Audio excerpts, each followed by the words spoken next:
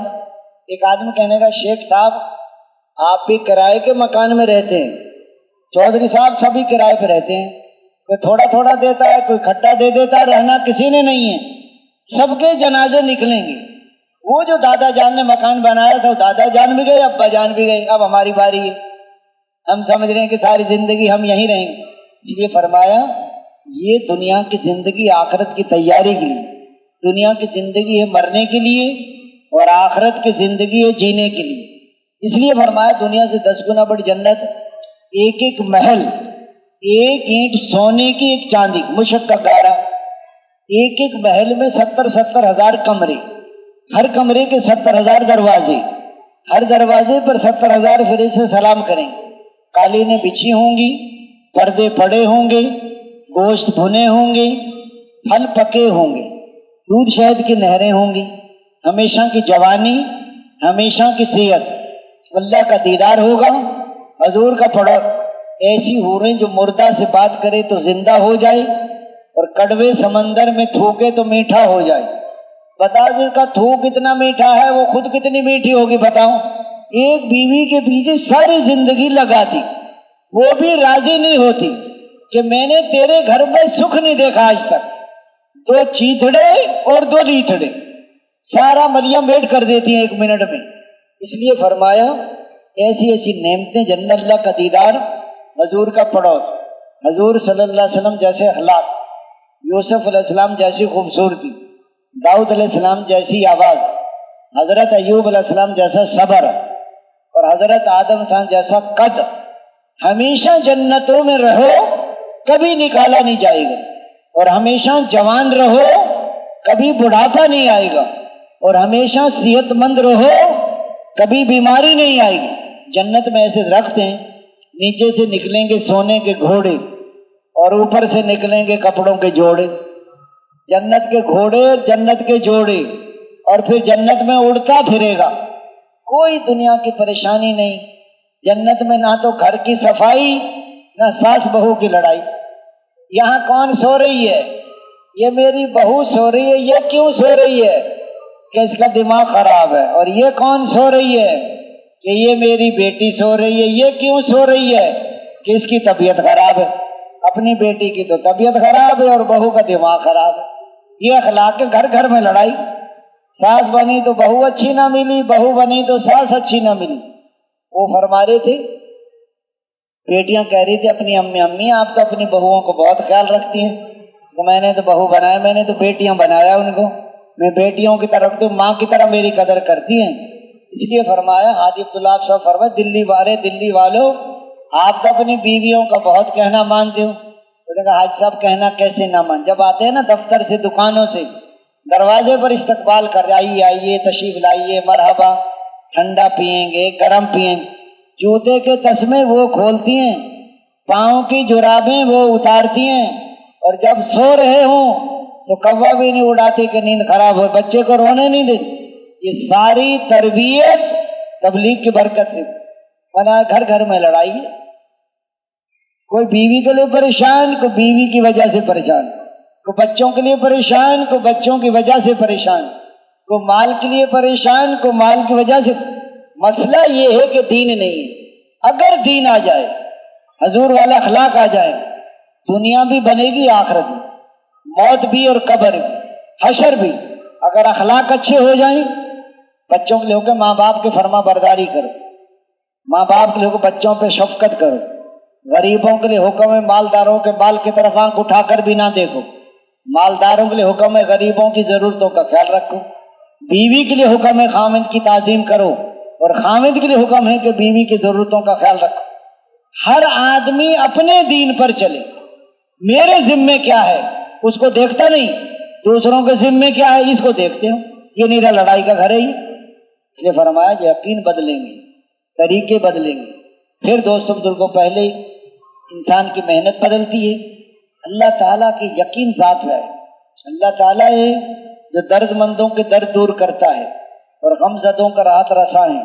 ہر اکیلے کا ساتھی ہے, ہر اکیلے کا ہمدم, اللہ اتنا قریب جو کہیں دور نہیں، اور اللہ ایسا غالب جو کسی سے مغلوب نہیں، اس ذات میں بھی یکتا، صفات میں بھی یکتا۔